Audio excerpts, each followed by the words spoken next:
애청자 여러분 안녕하세요. 2025년 7월 26일 할텐서울 복음방송에서 보내드리는 주안의 하나 진행의 강승규입니다. 지난 한 주도 하나님의 말씀을 무겁게 받아들이고 그 말씀을 따라 살아가신 여러분 되셨기를 소망합니다. 중국 서부 쓰촨성에 있는 한 아파트에서 중국 공무원들과 아파트 입주민들 사이에 실랑이가 있었습니다. 중국 공무원들은 큰 트럭을 가지고 와서 아파트 주민들의 소유물을 트럭에 실으려 했습니다. 그러나 주민들은 그 소유물을 가지고 가지 못하게 막는 과정에서 실랑이가 있었죠. 혹시 공무원들이 가지고 가려고 했던 아파트 주민의 소유물이 무엇인지 짐작이 가십니까? 그날 중국 공무원들은 트럭에 송아지 7마리를 싣고 갔습니다. 뭔가 이상하죠? 아파트 주민이 송아지를 7마리나 가지고 있었고 공무원들은 그 송아지를 압수해 간다는 것이 말입니다. 이 이해하기 어려운 일의 진상은 무엇이었는지 먼저 첫 찬양 함께 하신 후에 말씀 나누겠습니다.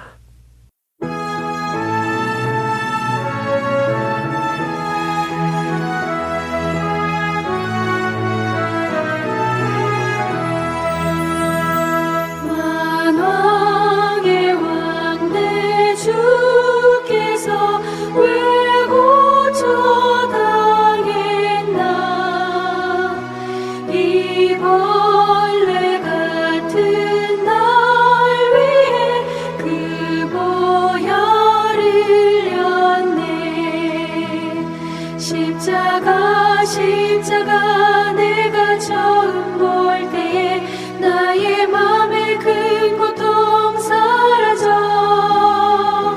오늘 믿고서 내 눈 밝았네 참 내 기쁨 영원하도다 주 십자가 못 박힘은 속죄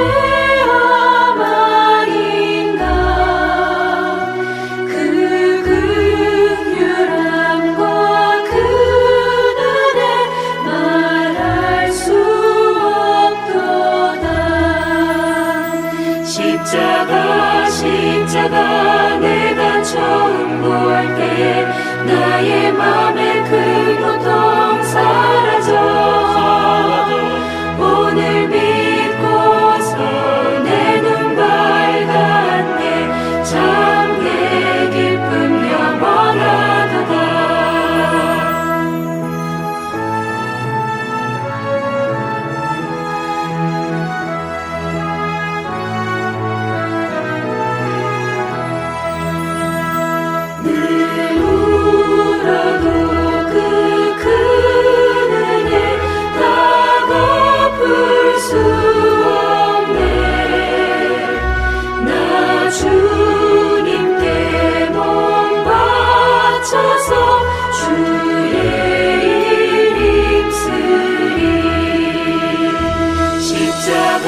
십자가 내가 처음 볼 때에 나의 맘에 큰 고통 사라져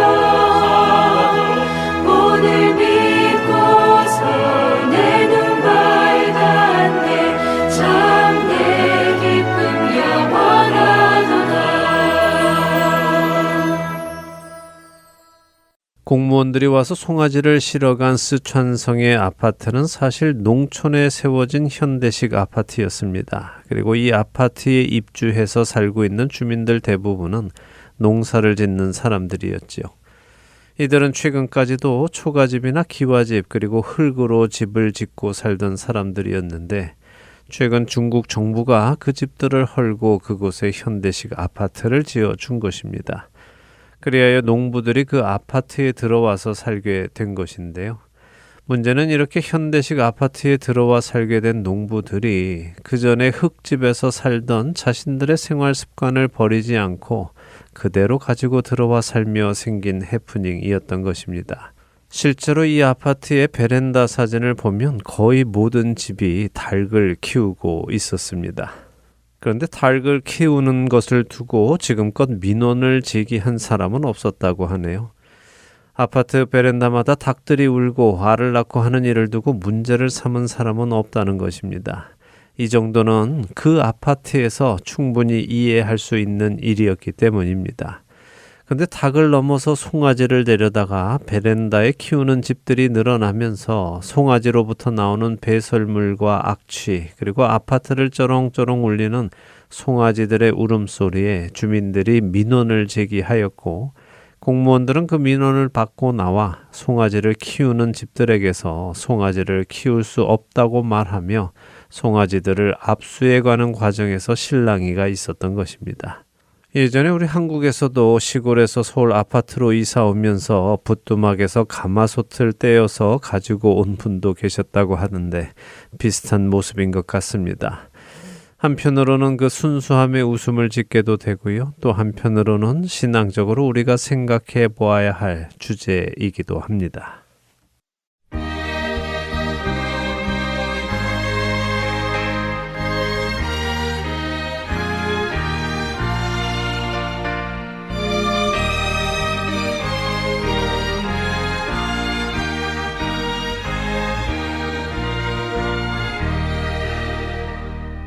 멸류관 가지고 주 앞에 드리세 저 천사 기쁜 노래가 온 땅에 퍼지네 네오나 되어서 주 찬송하여라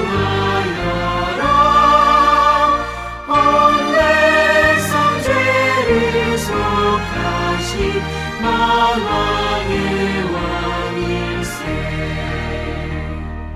멸류관 가지고 주 앞에 드리세 그 손과 몸의 상처가 영광 중 빛나네 하늘의 천사도 그 영광 보고서 고난의 신비 알고자 느는 모아노라 멸류관 가지고 주 앞에 드리세 온 세상 전쟁 그치고 참평화 오겠네 주 보좌 앞에서 온 백성 엎드려 그 한량없는 영광을 늘 찬송하겠네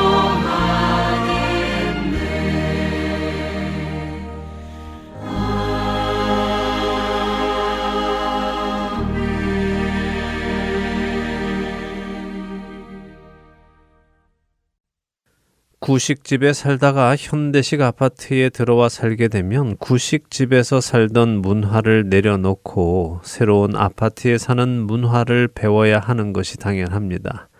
아파트에다 솥뚜껑을 설치하거나 굴뚝을 설치하거나 그래서 밥을 지어 먹거나 화장실을 집 문 밖에다가 짓거나 돼지와 소와 닭을 키우며 사는 모습은 버려야 하는 것이 맞습니다.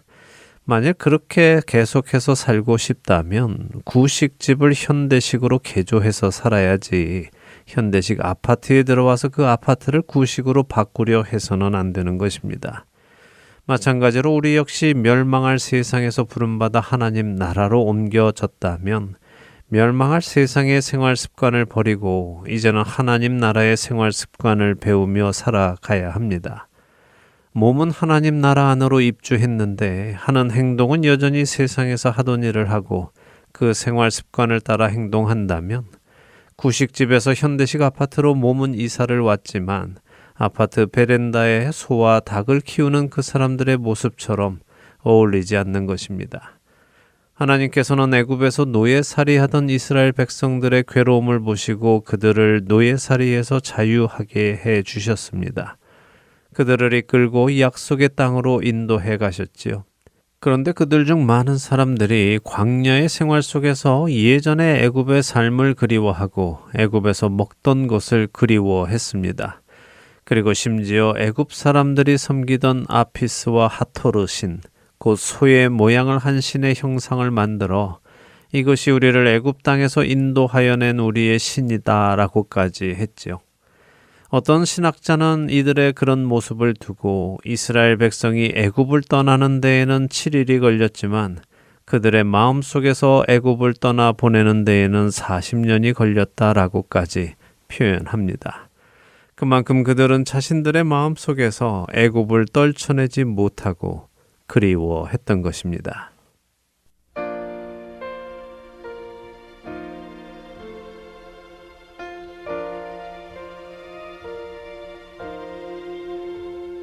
On a hill far away stood an old rugged cross, the emblem of suffering and shame.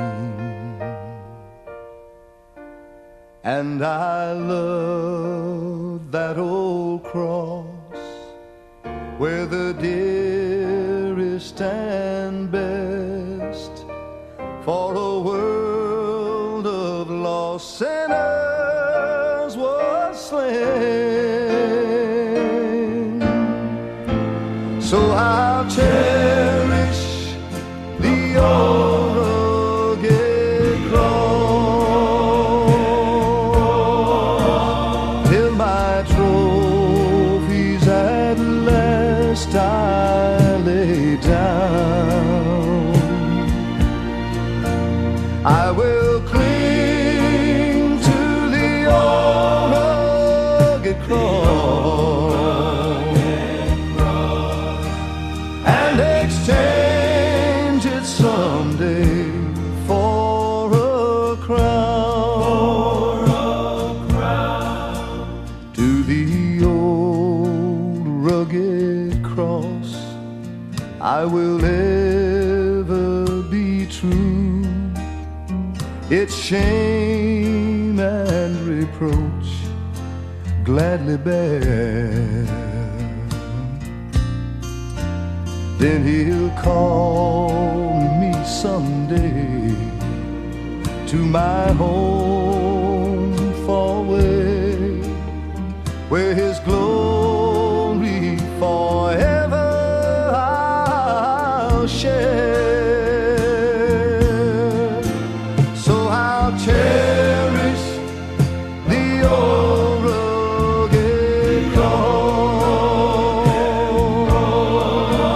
till my trophies at last I lay down. I will cling to the old rugged cross and exchange it someday for a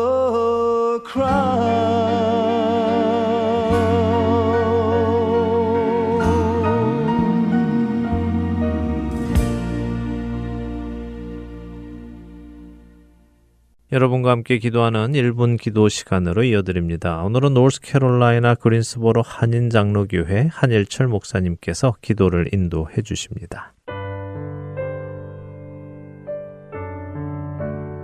하트앤서울 복음방송 1분 기도 시간입니다. 저는 노스캐롤라이나 그린스보로 지역에서 그린스보로 한인장로교회를 섬기고 있는 한일철 목사입니다. 오늘은 우리가 누구인가 하는 정체성을 확실히 알고 하나님께 감사 기도하였으면 합니다. 얼마 전 노르웨이 남성인데 이름이 아르베 알마르 홀맨이란 사람이 챗 GPT에 자신의 전체 이름을 넣고 나는 누구인가라고 물어보았다고 합니다. 그랬더니 두 아들을 살해하고 세 번째 아들을 살해하려 한 혐의로 기소되어 유죄 판결을 받았으며 노르웨이 최고형인 징역 21년형을 선고받았다며 아들 살인범이라고 말하더랍니다. 그는 평범한 시민이며 그 어떤 범죄도 연루된 적이 없다고 하는데 살인만 저지르지 않았지 가족, 성별, 출신 도시 등 일부 정보가 실제 그 사람과 비슷하다는데 그가 깜짝 놀란 것입니다. 그는 챗 GPT를 명예훼손으로 고소했다고 합니다. 저는 이 뉴스를 접하면서 자신의 정체성을 왜 AI에게 물어보았을까 궁금하였습니다. 재미삼아라고 할 수 있겠지만 이것은 오늘날 사람들이 자신의 정체성을 몰라서 빚어진 일이라고 봅니다. 우리는 누구일까요? 어디서 와서 어디로 가는 자일까요? 하나님의 형상대로 우리는 지음을 받았으나 아담의 후손으로 타락한 죄인들이며 우리는 하나님께 죄사함을 받고 구원을 받아야 할 존재들입니다. 하나님께서 보내주신 그의 아들 예수 그리스도를 내가 받아들이고 믿는다면 이제 우리의 정체성은 하나님의 자녀요 복된 자들이 된 것입니다. 우리는 이것을 믿고 살아가야 할 줄 압니다. 바울은 로마서 8장 14절부터 예수님을 믿는 자들의 정체성에 대해서 이렇게 증언했습니다. 무릇 하나님의 영으로 인도함을 받는 사람은 곧 하나님의 아들이라. 너희는 다시 무서워하는 종의 영을 받지 아니하고 양자의 영을 받았으므로 우리가 아바 아버지라고 부르짖느니라. 성령이 친히 우리의 영과 더불어 우리가 하나님의 자녀인 것을 증언하시나니 자녀이면 또한 상속자 곧 하나님의 상속자니라. 우리 자신의 정체성에 대해서 다른 이들에게 묻거나 AI에게 물을 것이 아니라 성경을 통해 내 자신이 누구인지 확실하게 깨닫고 감사하며 신앙생활해야 하겠습니다. 이 시간에 함께 기도할 때에 나의 정체성을 깨달아 하나님의 자녀가 되었음을 감사하며 주님께 영광만 돌리며 살게 해달라고 함께 이 시간 기도하시겠습니다.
자비로우신 하나님 아버지, 오늘날 자기 자신의 정체성을 몰라 헤매는 수많은 사람들이 있습니다. 불쌍히 여겨주시고 우리를 창조하신 하나님을 만나게 하시며 우리 또한 날마다 하나님의 자녀임을 감사하며 하나님께 영광 돌리며 주어진 사명을 잘 감당하게 하며 살게 하여 주옵소서. 감사하며 예수님의 이름으로 기도하옵나이다. 아멘.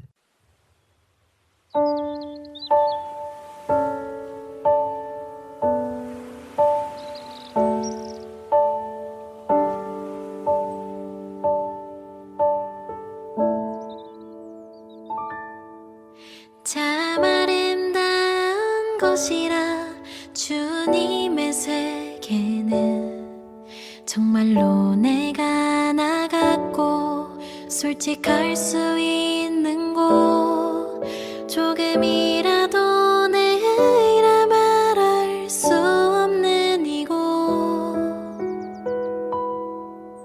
이곳은 바로 주님의 세계라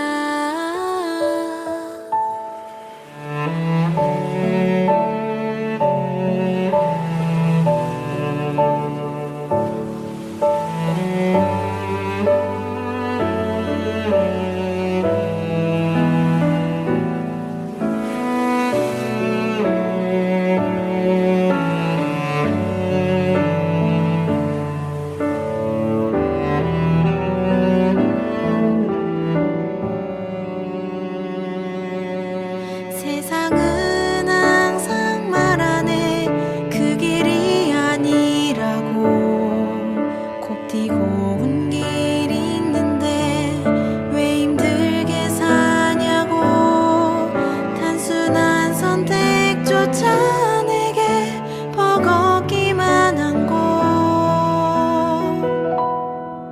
그래도 나는 주님만 따르리 참 아름다워라 주님의 세계는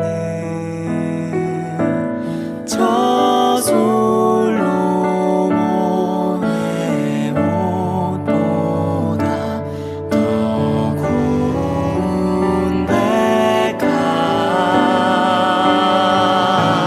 주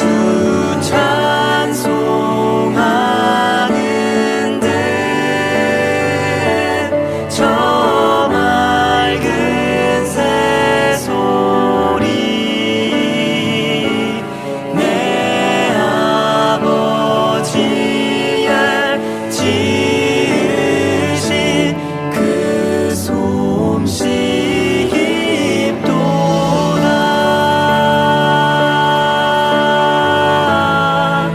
오 깊도다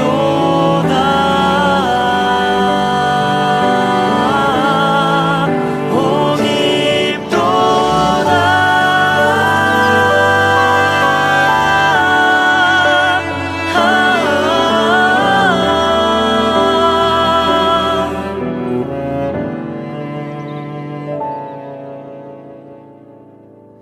나는 계속 걸어갑니다. 수없이 넘어져도 사람들의 방향과는 조금 다르다 해도 내가 가는 길이 주가 가르쳐준 길이니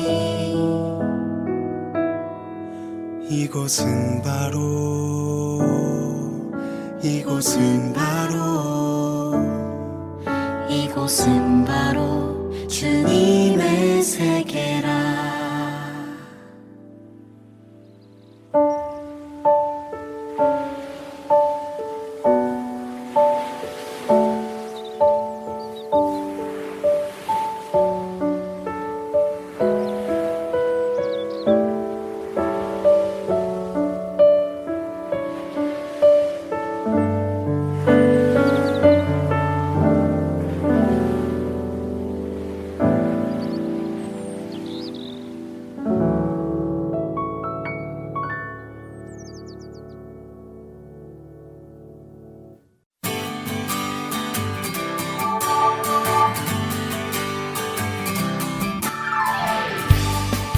지역 마켓 및 여러 가지 한인 업소는 복음을 전할 수 있는 선교의 좋은 통로입니다.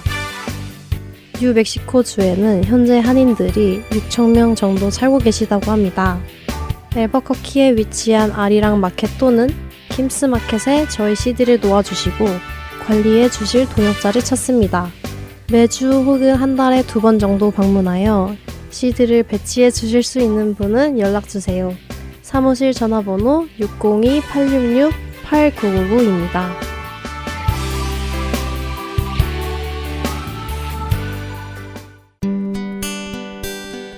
기쁜 소식 사랑으로 땅끝까지 전하는 아랜소.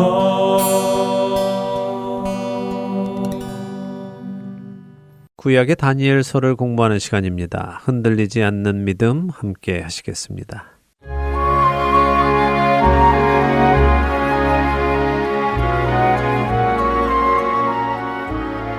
애청자 여러분 안녕하세요. 다니엘서를 함께 보며 세상 속에서 살아가는 하나님 나라의 백성의 자세를 공부하는 시간입니다. 흔들리지 않는 믿음 진행의 김희욱입니다. 네, 여러분 안녕하세요. 강순규입니다. 지난주부터 다니엘서 7장에 기록된 다니엘의 환상을 공부하기 시작했어요. 네. 특별히 7장에 기록된 다니엘이 본 환상은 바벨론이 멸망하기 전, 그러니까 벨사살 왕이 바벨론의 왕이 된 첫 해에 봤던 환상에 대한 기록이었습니다. 네, 12절까지 우리가 보았는데요. 간단하게 정리하면 큰 바다에서 큰 짐승 넷이 나오는 모습을 보았고 그 짐승들은 각각 독수리 날개가 달린 사자, 곰, 그리고 새의 날개가 달린 표범, 이렇게 세 짐승과 마지막 네 번째 짐승은 그 정체를 알 수 없는 무섭고 놀라운 모습이었죠. 네, 짐승의 이가 쇠로 되어 있다고 하니 정말 특이한 짐승이었어요. 네. 또 뿔도 10개나 있었고 뿔 사이에 또 뿔이 나오기도 하고 뿔에 눈이 달려있고 입도 있고 정말 기괴한 모습이었습니다. 그렇습니다. 네, 이런 짐승들의 모습은 결국 바벨론의 느부갓네살 왕이 예전에 보았던 금신상, 그 금신상의 또 다른 모습이었죠. 금신상 때에도 바벨론에 이어 나타나는 나라들을 상징했고요. 이번에 짐승들도 바벨론과 바벨론에 이어 나타나는 나라들을 상징했습니다. 근데 이런 것들보다 더 중요한 것이 있었죠. 무엇입니까? 그것은 다니엘이 보았던 하늘나라의 모습입니다. 맞아요. 다니엘이 봤더니 옛적부터 항상 계신 이가 왕좌에 앉으셨고 그분 앞에 수많은 천사들과 또 심판을 받을 사람들이 서 있는 모습도 보였어요. 네, 그렇게 심판하시는 주권자의 짐승이 죽임을 당하고 불에 던져지고 그 남은 짐승들은 그의 권세를 빼앗겼으나 그 생명은 정해진 시기까지 기다리게 되었다 하는 환상의 내용까지 우리가 보았습니다. 이제 이 혼란스러운 모습에 대해 성경이 어떻게 해석을 해 주시는지 보도록 하죠. 그 전에 먼저 다니엘이 보는 환상 한 가지가 더 있는데요. 그것을 보고 해석으로 넘어가겠습니다. 다니엘서 7장 13절과 14절 먼저 읽겠습니다. 네, 다니엘 7장 13절과 14절 한 절씩 읽겠습니다. 내가 또 밤 환상 중에 보니 인자 같은 이가 하늘 구름을 타고 와서 옛적부터 항상 계신 이에게 나아가 그 앞으로 인도되매 그에게 권세와 영광과 나라를 주고 모든 백성과 나라들과 다른 언어를 말하는 모든 자들이 그를 섬기게 하였으니 그의 권세는 소멸되지 아니하는 영원한 권세요 그의 나라는 멸망하지 아니할 것이니라. 자, 다니엘의 환상에 새로이 등장하는 한 인물이 있습니다. 그러네요. 인자 같은 이라고 하시네요. 네, 인자의 의미는 무엇일까요? 인자요? 네. 사람의 아들이라는 의미 아닌가요? 맞습니다. 사람 인자의 아들 자자로 사람의 아들, 쉽게 말하면 사람 같은 존재라는 의미입니다. 다니엘의 환상 속에서 다니엘은 옛적부터 항상 계시던 이를 보았습니다. 우리는 그분이 하나님이심을 알죠. 근데 이번에는 그 옛적부터 항상 계시던 이가 아닌 다른 존재가 나오는데 이 존재는 옛적부터 항상 계신 이와는 다른 존재입니다. 그 존재가 사람 같은 존재라는 것이죠. 자, 김미옥 아나운서는 이 장면이 이상하다고 생각되지 않으십니까? 이 장면이요? 네. 글쎄요. 뭐가 이상한가요? 다니엘은 지금 하나님 나라, 곧 영적인 나라를 보고 있습니다. 그곳에는 영적인 존재들이 있는 나라이죠. 아, 그렇군요. 영적인 나라, 하늘나라에 왜 사람 같은 존재가 있는가? 어떻게 사람 같은 존재가 권세와 영광과 나라를 받고 모든 나라의 백성들에게 섬김을 받게 되는가? 그것이 이상한 것이군요. 맞습니다. 만일 옛적부터 계신 이가 그런 섬김을 받으시고 그 권세가 있으시다면 다니엘은 그것이 전혀 이상하지 않았을 것입니다. 그런데 그 옛적부터 계신 이가 아닌 사람 같은 존재에게 그 모든 권세가 간다고 하니 더군다나 그 권세는 영원한 권세이고 그 나라는 멸망하지 않는다고 하니 이상한 것이죠. 하지만 그분은 예수님 아닌가요? 예, 물론 예수님이십니다. 그런데 문제는 우리는 예수님이 이 땅에 오신 이후에 성경을 보니까 이분이 예수님인 것을 단번에 알지만 다니엘 당시 또한 구약의 모든 선지자들은 그 사실을 알지 못했다는 것입니다. 하나님이라는 영적 존재께서 사람의 몸을 입고 오셔서 이 땅에서 인간으로 사시고 십자가에서 죽으시고 부활하셔서 사람의 모습 그대로 다시 하늘나라에 가실 것이라는 것을 사람들은 상상할 수도 없었던 것이죠. 이것은 사실 신약 시대에 살고 있는 우리 중에도 많은 사람들이 이해하지 못하는 부분이기도 합니다. 사실 저도 그런 생각을 해보지 않았던 것 같아요. 예수님이 이 땅에 육신을 입고 오셔서 십자가에서 하나님의 어린 양으로 죽으시고 부활하신 후에 하늘에 가 계실 때 인간의 모습으로 가실지 아니면 원래 오시기 전의 모습으로 다시 가실지 이런 생각 자체를 해보지 않았던 것 같아요. 네, 많은 우리들이 그런 생각 자체를 해보지 않는 경우가 많지요. 어찌되었든 다니엘은 지금 하나님 나라에서 무언가 어울리지 않는 모습을 본 것입니다. 인자, 곧 사람의 아들과 같은 모습을 한 존재가 하나님께로부터 모든 권세와 영광과 나라를 받아서 모든 자들에게 섬김을 받는 그 이상한 모습을 본 것이죠. 그러나 하나님께서는 이미 다니엘 선지자를 통해 하나님께서 그 아들을 이 땅에 사람의 육신을 입고 오게 하셔서는 하나님의 뜻을 이루시고 다시 승천하셔서 하나님의 오른편에 앉으셔서 세상의 모든 권세를 받으시고 세상을 심판하고 다스리실 것을 알게 해주고 계시는 것입니다. 다니엘의 이 예언의 말씀을 이해한 사람들이 있었다면 예수님이 오셨을 때 예수님을 이해할 수 있었겠네요. 네. 하지만 그렇지 못했죠. 못했죠. 이것은 하나님 나라의 비밀이었기 때문에 사람들이 이해하지 못했습니다. 그러나 예수님이 승천하시기 전에 마태복음 28장 18절에 제자들을 향해서 말씀하시죠. 하늘과 땅의 모든 권세를 내게 주셨다라고요. 또한 요한복음에서 예수님은 이 말씀을 반복적으로 하십니다. 특별히 그중에 요한복음 5장 25절에서 30절을 우리가 한 절씩 좀 읽어보면 좋겠습니다. 네, 요한복음 5장 25절부터 읽겠습니다. 진실로 진실로 너희에게 이르노니 죽은 자들이 하나님의 아들의 음성을 들을 때가 오나니 곧 이때라. 듣는 자는 살아나리라. 아버지께서 자기 속에 생명이 있음같이 아들에게도 생명을 주어 그 속에 있게 하셨고 또 인자됨으로 말미암아 심판하는 권한을 주셨느니라. 이를 놀랍게 여기지 말라. 무덤 속에 있는 자가 다 그의 음성을 들을 때가 오나니 선한 일을 행한 자는 생명의 부활로 악한 일을 행한 자는 심판의 부활로 나오리라. 내가 아무것도 스스로 할 수 없노라. 듣는 대로 심판하노니 나는 나의 뜻대로 하려 하지 않고 나를 보내신 이의 뜻대로 하려 함으로 내 심판은 의로우니라. 오, 여기 인자라는 표현이 나오네요. 네. 예수님께서 인자됨으로 말미암아 심판하는 권한을 받으셨다고 하시네요. 맞습니다. 하나님이신 예수님께서 사람의 아들로 태어나 오셔서 이 땅에서 사시고 하나님의 뜻을 다 이루고 가심으로 인하여 하나님께서는 이 아들 예수 그리스도께 심판하는 권한을 주셨다고 하시죠. 이것이 바로 다니엘이 본 그 환상입니다. 특별히 우리가 생각할 것은 예수님은 하나님의 아들이십니다. 그런데 그분이 친히 사람의 아들이 되셨죠. 그렇게 하신 이유는 사람의 아들들인 우리들을 하나님의 아들들이 되게 하시기 위함이었다는 것입니다. 그러네요. 하나님의 아들이 사람의 아들이 되시고 우리는 죄인인 사람의 자녀들에서 하나님의 자녀들이 됐네요. 네. 우리와 자리바꿈을 해주셨어요. 예수님의 은혜가 정말 큰 은혜임을 다시 한번 생각하게 됩니다. 그렇습니다. 자, 이제 다시 다니엘서로 돌아와서요. 본문을 조금 더 읽어보도록 하지요. 다니엘서 7장 15절에서 18절 읽겠습니다. 네, 다니엘 7장으로 돌아옵니다. 15절부터 읽습니다. 나 다니엘이 중심에 근심하며 내 머릿속의 환상이 나를 번민하게 한지라. 내가 그 곁에 모셔 선 자들 중 하나에게 나아가서 이 모든 일의 진상을 물으매 그가 내게 말하여 그 일의 해석을 알려주며 이르되 그 내 큰 짐승은 세상에 일어날 내 왕이라. 지극히 높으신 이의 성도들이 나라를 얻으리니 그 누림이 영원하고 영원하고 영원하리라. 자, 다니엘이 마음 중심에 근심했다고 하십니다. 지난주에도 잠시 말씀드렸지만 다니엘조차도 이 환상의 의미를 이해할 수 없었기 때문이지요. 그러게요.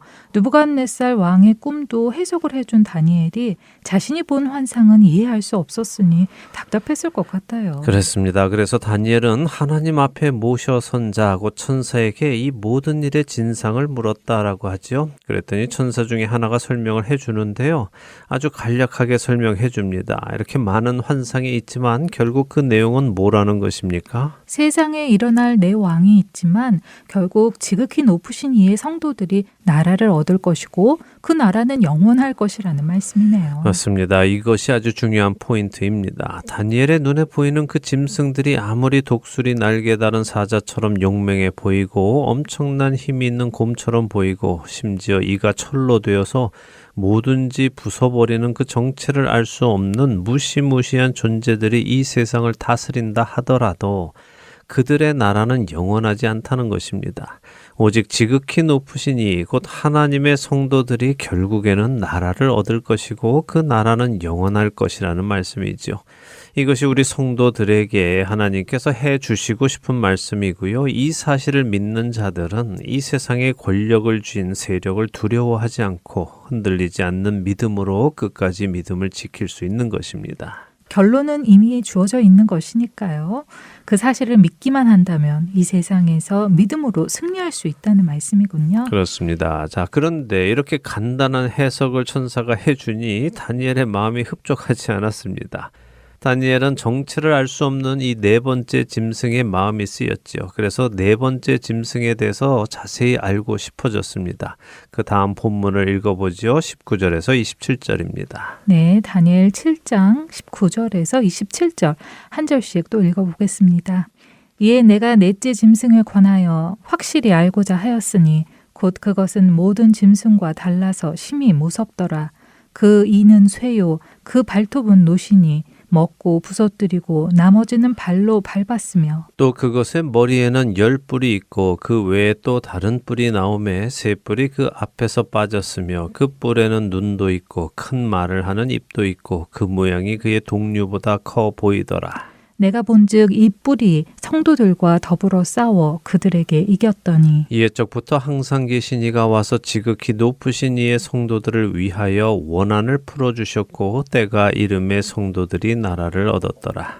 모신 자가 이처럼 이르되 넷째 짐승은 곧 땅의 넷째 나라인데 이는 다른 나라들과는 달라서 온 천하를 삼키고 밟아 부서뜨릴 것이며 그 10뿔은 그 나라에서 일어날 10왕이요 그 후에 또 하나가 일어나리니 그는 먼저 있던 자들과 다르고 또 새 왕을 복종시킬 것이며 그가 장차 지극히 높으신 이를 말로 대적하며 또 지극히 높으신 이의 성도를 괴롭게 할 것이며 그가 또 때와 법을 고치고자 할 것이며 성도들은 그의 손에 붙임바 되어 한 때와 두 때와 반 때를 지내리라. 그러나 심판이 시작되면 그는 권세를 빼앗기고 완전히 멸망할 것이요 나라와 권세와 온 천하 나라들의 위세가 지극히 높으신 이의 거룩한 백성에게 붙임바 되리니 그의 나라는 영원한 나라이라.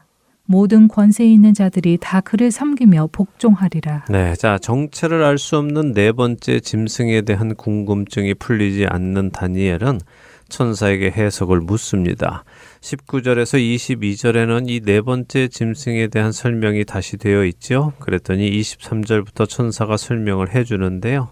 이 넷째 짐승은 땅의 넷째 나라로 앞서 있던 나라들과 달리 온 천하를 삼키고 밟아 부서뜨릴 것이다 라고 말해줍니다. 사실 우리가 이 네 나라가 어떤 나라들인지 지난 시간에 나누었잖아요. 네, 첫 번째 나라는 바벨론이고 두 번째 나라는 메데바사, 세 번째는 알렉산더 왕이 이끄는 헬라라고 말씀하셨죠. 네 번째 나라는 로마 제국이죠? 맞습니다. 네 번째 나라는 로마 제국입니다. 그런데 이 로마 제국이요, 실제로 이전에 있었던 세 나라와는 완전히 다릅니다. 앞에 세 나라는 다른 나라들을 점령했어도요, 자신들이 직접 그 나라에 들어가서 다스리지는 않았습니다. 각 나라 혹은 각 민족의 사람을 왕으로 세우던가 총리로 세워서요, 그들이 스스로 나라를 다스리게 하고 자신들은 그 왕이나 총리를 통해 다스렸죠.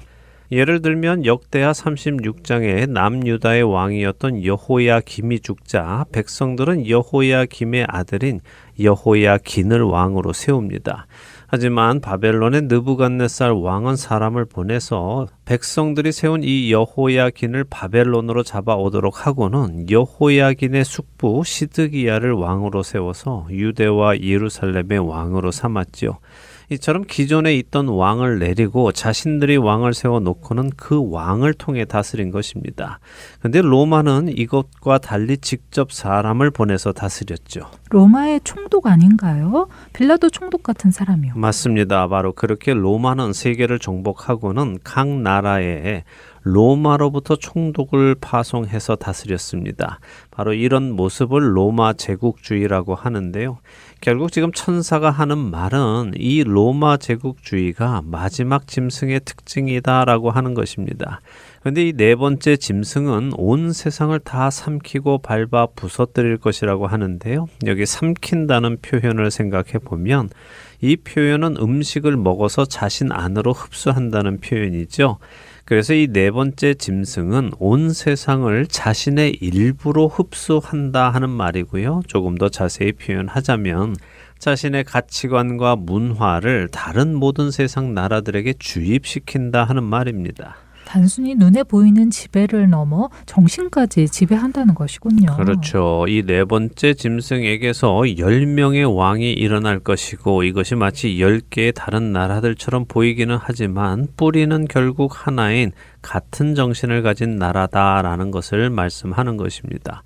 그런데 24절에 보면요. 그 10뿔 중에 또 다른 뿔 하나가 훗날 일어날 것인데 그 뿔은 앞의 왕들과는 또 다른 자이고 앞에 있었던 세 왕을 자신에게 복종시킬 것이고 장차 지극히 높으신 이를 말로 대적하고 성도들을 괴롭게 하고 때와 법을 고치고자 할 것이며 성도들은 그의 손에 붙임바 되어서 한 때와 두 때와 반 때를 지날 것이다 라고 하시죠. 자, 이 네 번째 짐승에게서 나온 새로운 뿔에 대한 새로운 정보가 나왔는데 무엇입니까? 그가 법과 때를 고치고자 하고 그에게 주어진 시간이 3때 반이라는 정보인데요. 네, 그럼에도 불구하고 이 뿔은 그 시도, 다시 말해 법과 때를 고치고자 하고 성도들을 없애려고 하는 그 시도는 성공하지 못하고 심판이 시작되면 권세를 빼앗기고 완전히 멸망당할 것이라고 말씀하십니다. 그리고 결국에는 지극히 높으신 이의 나라가 설 것이고 성도들이 승리할 것이고요. 그렇죠. 지금 이 뿔에 대한 예언은 사실 훗날 헬라의 에피파네스라는 왕이 예루살렘에 와서 했던 악행과 어느 정도 닮아 있습니다. 그래서 그 사람이 그 뿔인가 하는 사람들도 있지만요. 에피파네스는 네 번째 짐승이 아니라 세 번째 짐승, 곧 헬라에서 온 인물이기 때문에 네 번째 짐승의 인물은 될 수 없습니다. 근데 한 가지 우리가 알 것은 성경은 하나님의 예언을 점진적으로 보여주시면서 어떠한 사건들을 통해 미래의 그 사건이 어떻게 더 구체화될 것인지를 보여주는 경우가 많다는 것입니다. 다시 말해 그림자를 보여주시고 그 그림자를 통해 실체가 다가오고 있는 것을 보여주신다는 말씀이죠. 그러니까 그 실체가 오기 전에 비슷한 여러 사건들이 일어나고 그 사건들을 통해 점점 실체에 가까워진다는 말씀이죠. 네, 맞습니다. 이삭이 예수님의 그림자였던 것처럼 요셉과 유다, 모세와 여호수아, 다윗 등이 예수님의 그림자였던 것처럼 마지막 날의 성도들과 싸울 존재, 하나님을 대적하는 그 뿔의 존재 역시 역사 속에서 반복하며 등장하는 인물들을 통해서 그 모습을 서서히 드러내게 되지요. 주전 586년에 예루살렘과 성전이 바벨론에 의해 멸망한 것도, 또 주후 70년에 로마에 의해 예루살렘과 성전이 멸망한 것도 모두가 결국 마지막 날에 다시 있을 예루살렘을 향한 박해의 그림자인 것입니다. 그리고 그때 지극히 높으신 이의 거룩한 백성들이 고통받는 때가 세 때 반이라는 기간 동안 오게 되는 것이고요. 그러나 중요한 것은 이 모든 어려운 일이 있어도 계속해서 반복하는 요점은 무엇입니까? 짐승을 향한 심판과 지극히 높으신 분과 성도들의 승리가 반드시 있다는 것이죠. 그렇죠. 자, 이 내용은 신약 성경에도 반복돼서 나타나는 내용입니다. 자, 이제 7장의 마지막 절 28절을 읽어주시기 바랍니다. 네, 다니엘 7장 28절입니다. 그 말이 이에 그친지라 나 다니엘은 중심에 번민하였으며 내 얼굴빛이 변하였으나 내가 이 일을 마음에 간직하였느니라. 네. 다니엘은 그 설명을 듣고도 여전히 번민하고 있다고 하네요. 네, 그는 천사로부터 해석을 받았음에도 불구하고 자신의 생각으로 계속해서 괴로워하고 안색이 변할 정도였습니다. 왜 그랬을까요? 분명 성도들의 나라가 영원할 것이다 라는 말을 들었는데도 불구하고 왜 그는 안색이 변할 정도로 힘들었을까요?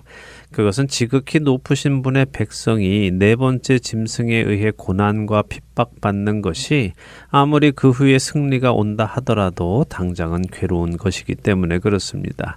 자신이 하나님을 사랑하고 자기 민족을 사랑하기 때문에 그 하나님의 백성들이 겪게 될 그 끔찍한 일이 슬프고 두렵기 때문이었죠. 다니엘은 자신에게 그런 일이 일어나지 않는다고 안심하는 것이 아니라 먼 훗날 일어날 일이어도 함께 가슴 아파하는 사람이었군요. 네. 정말 본이 되는 성도입니다. 예, 그는 그렇게 괴로운 마음이지만 그래도 이 모든 일이 하나님의 선하신 뜻 안에서 이루어져 간다는 것을 알았기에 마음에 간직하였다라고 합니다. 자, 오늘 7장의 내용 그리 깊게 다루지는 않았습니다. 왜냐하면 이 내용은 앞으로도 또 다른 환상을 통해 나타날 것이기에 그렇습니다. 우리도 차츰차츰 조금씩 더 깊이 알아가도록 하겠습니다. 그렇군요. 다니엘서에서 그 비밀을 조금씩 풀어나가는군요. 앞으로 더 알게 되기를 바랍니다. 성도들에게 많은 고난과 환난이 올지라도 최후의 승리는 주님이 하신다는 사실을 기억하며 살아가는 우리가 돼야겠습니다. 네, 그것이 계시의 말씀, 예언의 말씀을 주시는 이유죠. 부디 믿음으로 끝까지 흔들리지 않고 살아가는 우리 모두가 되기를 바라면서요. 흔들리지 않는 믿음 오늘 순서 마치도록 하겠습니다. 저희는 다음 주에 다시 찾아뵙겠습니다. 안녕히 계세요. 안녕히 계십시오.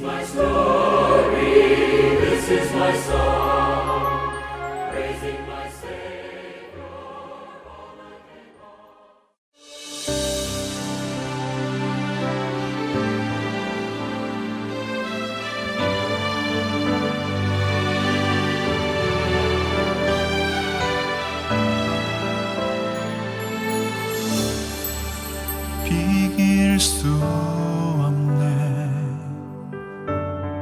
하늘의 별을 놓은 분 내 앞에 거센 파도 잠잠케 하시는 분 비길 수 없네 아침을 밝히시는 분 이 땅의 소망은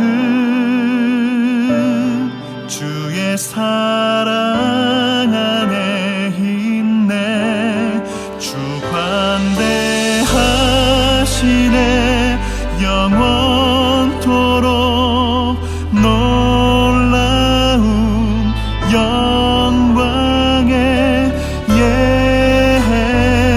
예수 누구도 비교할 수 없는 그는 예수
우리는 그리스도인들입니다. 멸망할 세상으로부터 하나님의 구원의 초청을 받아 세상을 떠나 하나님 나라로 여정을 시작한 사람들입니다.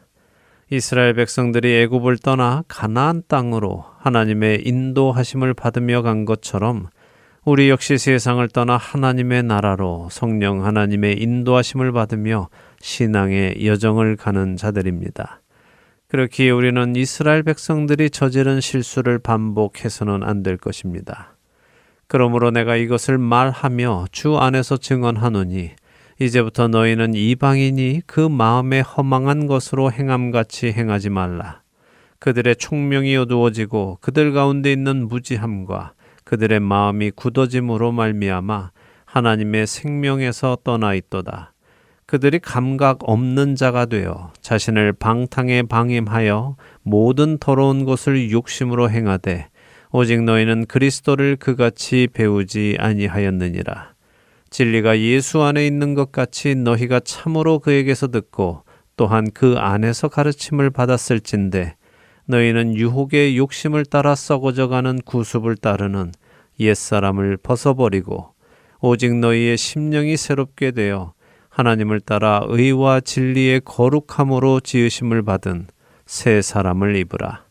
그런즉 거짓을 버리고 각각 그 이웃과 더불어 참된 것을 말하라.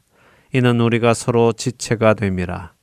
분을 내어도 죄를 짓지 말며 해가 지도록 분을 품지 말고 마귀에게 틈을 주지 말라. 도둑질하는 자는 다시 도둑질하지 말고 돌이켜 가난한 자에게 구제할 수 있도록 자기 손으로 수고하여 선한 일을 하라. 무릇 더러운 말은 너희 입 밖에도 내지 말고 오직 덕을 세우는 데 소용되는 대로 선한 말을 하여 듣는 자들에게 은혜를 끼치게 하라.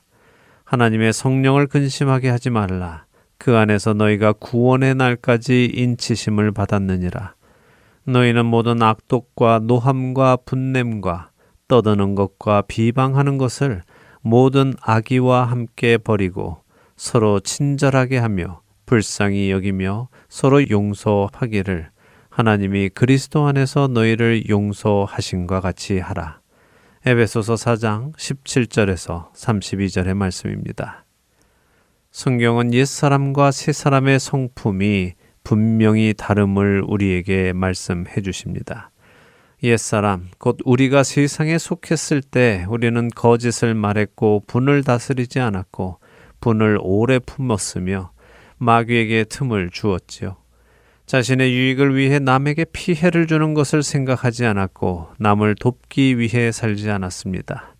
덕이 되는 말보다 은혜를 끼치는 말보다 남에게 상처를 주고 상대를 공격하고 사람들이 분열하게 하는 말을 하며 살았습니다. 그런 우리를 하나님께서는 부르셨습니다. 우리의 그런 죄들을 우리에게 담당시키지 않으시고 아무 죄가 없으신 예수 그리스도께 그 죄값을 치르게 하셨습니다. 그리고 우리를 멸망할 세상에서 건지어 하나님 나라로 옮기셨습니다. 그렇다면 우리는 이제 하나님 나라에 합당한 모습으로 살아가야 할 것입니다. 여전히 옛사람의 모습으로 살려고 고집을 부린다면 그것은 현대식 아파트에 가마솥과 굴뚝을 설치하고 베란다에 소와 돼지를 키우며 살아가는 것보다 더 심각한 일입니다. 그 사람은 자신의 구원에 대해 진지하게 한번 점검해 보아야 하기 때문입니다. 너희는 믿음 안에 있는가 너희 자신을 시험하고 너희 자신을 확증하라. 예수 그리스도께서 너희 안에 계신 줄을 너희가 스스로 알지 못하느냐. 그렇지 않으면 너희는 버림받은 자니라. 고린도후서 13장 5절의 말씀입니다. 사랑하는 할텐 서울 복음방송 애청자 여러분, 고린도후서 13장 5절은 우리 자신이 믿음 안에 있는가 스스로 시험하고 확증하라고 경고하십니다. 내가 예수 그리스도를 통하여 하나님 나라의 자녀로 옮김을 받았다면 하나님 나라의 자녀의 모습으로 살아가고 있는가 점검해야 한다는 말씀입니다. 우리 스스로 확인해야 한다는 것입니다. 그렇지 않으면 버림받은 자라고 고린도후서 13장 5절은 말씀하십니다. 나의 가치관은 어디에 속한 가치관이며 나는 누구의 음성을 듣고 따라가고 있는지 성경을 통해 점검하시며 구원의 길 안으로 들어와 끝까지 그 길을 가시는 저와 애청자 여러분이 되시기를 소망하며 주안의 하나 오늘 순서 여기에서 마치도록 하겠습니다. 함께해 주신 여러분들께 감사드리고요. 저는 다음 주 이 시간 다시 찾아뵙겠습니다. 지금까지 구성과 진행의 강순기였습니다. 애청자 여러분 안녕히 계십시오. 오직 주의 사랑에 매여 내 영 기뻐 노래합니다. 이 소망의 언덕 기쁨의 땅에서 주께 사랑 드립니다. 오직 주의 임재 안에 갇혀 내 영 기뻐 찬양합니다. 이 소명의 언덕 거룩한 땅에서 주께 경배드립니다. 주께서 주신 모든 은혜 나는 말할 수 없네. 내 영혼 즐거이 주 따르렵니다. 주께 내 삶 드립니다.